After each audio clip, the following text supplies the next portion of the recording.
अगर आपकी गाड़ी अचानक से कम माइलेज देने लगी है, इंजन में जर्क महसूस होते हैं या मैकेनिक कहता है कि पता नहीं क्या हुआ, तो शायद कसूर आपकी गाड़ी का नहीं, कसूर उस पेट्रोल का है जो पूरे भारत में बिकता है। E20 सरकार कहती है कि ये गेम चेंजर है। लाखों लोग कहते हैं कि उनकी गाड़ी खराब हो गई और अब भी हाल फिलहाल में ये मामला सुप्रीम कोर्ट पहुंचा है। तो सच क्या है, आज इस वीडियो में जानते हैं।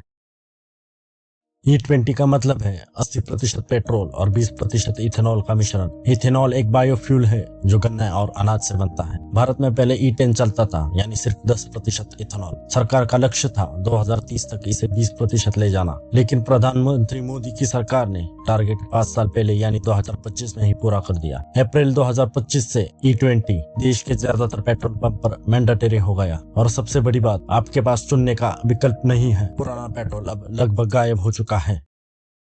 चलिए पहले वो पक्ष देखते हैं जो सरकार और ऑटो इंडस्ट्रीज बता रही है। First argument, reduce oil import. Bharat अपनी जरूरत का करीब 85% कच्चा तेल विदेश से मंगाता है। इस पर हर साल लाखों करोड़ों रुपए खर्च होते हैं। इथेनॉल घरेलू स्तर पर बनता है, तो सरकार का दावा है कि विदेशी करेंसी की बचत होगी और एनर्जी सिक्योरिटी बढ़ेगी। सेकेंड आर्गुमेंट, किसानों को फायदा।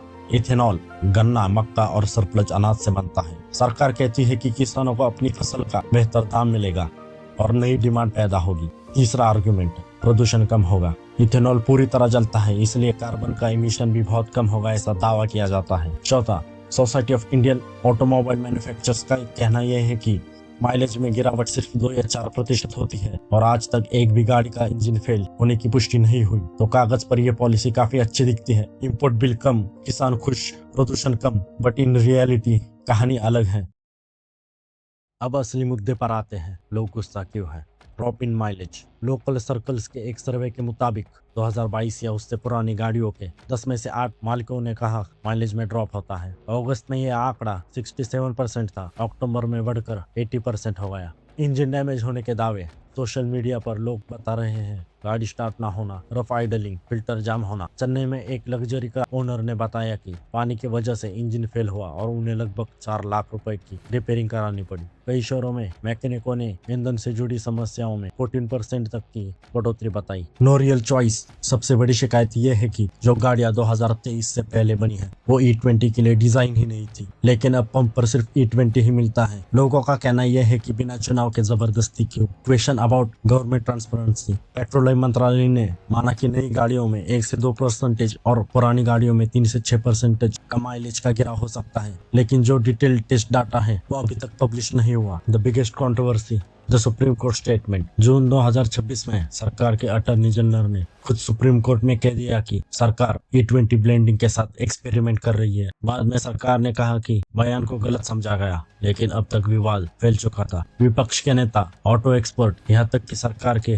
करीबी माने जाने वाले कमेंटेटर ने सवाल उठाना शुरू कर दिया। तो जनता का असली गुस्सा सिर्फ माइलेज पर नहीं है, गुस्सा है कि हमसे पूछा क्यों नहीं गया। अब आते हैं बैलेंस पर। दोनों पक्षों की बातों में कुछ सच्चाई है। यह सच है कि ethanol blending globally accepted technology है। ब्राजील जैसे देश E20 का इस्तेमाल कई सालों से करते आ रहे हैं। ये भी सच है कि माइलेज में हल्की गिरावट टेक्निकल रूप से बड़ी क्षति नहीं मानी जाती, लेकिन आम आदमी के जेब पर हर महीने इसका फर्क पड़ता है। और यह भी सही है कि पुरानी गाड़ियों के रबर स्केट्स और फ्यूल लाइन्स सच में E20 के लिए नहीं बने, इसलिए जेन्युइन रिस्क ये सिर्फ अफवाह नहीं। तो ये पूरी तरह से सही भी नहीं और गलत भी नहीं। असली समस्या एग्जीक्यूशन की है। पॉलिसी सही दिशा में हो सकती है, लेकिन जिस स्पीड से और बिना तैयारी के साथ ये थोपी गई, ये गलत है। आगे का रास्ता क्या है? कुछ सुझाव जो एक्सपर्ट और कंज्यूमर ग्रुप्स ने दिए। Restore choice. कम से कम कुछ पंपों पर E10 या शुद्ध पेट्रोल भी उपलब्ध रहे, खासकर पुरानी गाड़ियों वाले शहर में। Transparent test data. मंत्रालय अपनी इंटरनल स्टडीज पूरी जनता के सामने खुलकर रखे ताकि भरोसा बने। वारंटी और इंश्योरेंस की गारंटी सिर्फ बयान नहीं बल्कि कानूनी रूप से स्पष्ट हो कि E20 से जुड़े दिक्कतों पर क्लेम खारिज नहीं होगा। Staggered roll out. जिस स्पीड से यह लागू हुआ वो शायद बहुत तेज था। एक ग्रेजुअल ट्रांजेक्शन। पुराने वाहनों के लिए कम से कम 3 या 5 साल की मोहलत देनी चाहिए थी। अभी ये मामला सुप्रीम कोर्ट में एक PIL के जरिए कोर्ट का रुख तय करेगा कि ये पॉलिसी किस तरफ जाएगी। तो कुल मिलाकर E20 न पूरी तरह से हीरो है, न ही पूरी तरह से विलन। ये एक जरूरी एनर्जी पॉलिसी है जिसे लागू करने के तरीके में पारदर्शिता और तैयारी की कमी रह गई। आपकी गाड़ी पर E20 का क्या असर हुआ, कमेंट बॉक्स में जरूर बताएं। और अगर वीडियो पसंद आया हो तो चैनल को सब्सक्राइब और लाइक करें।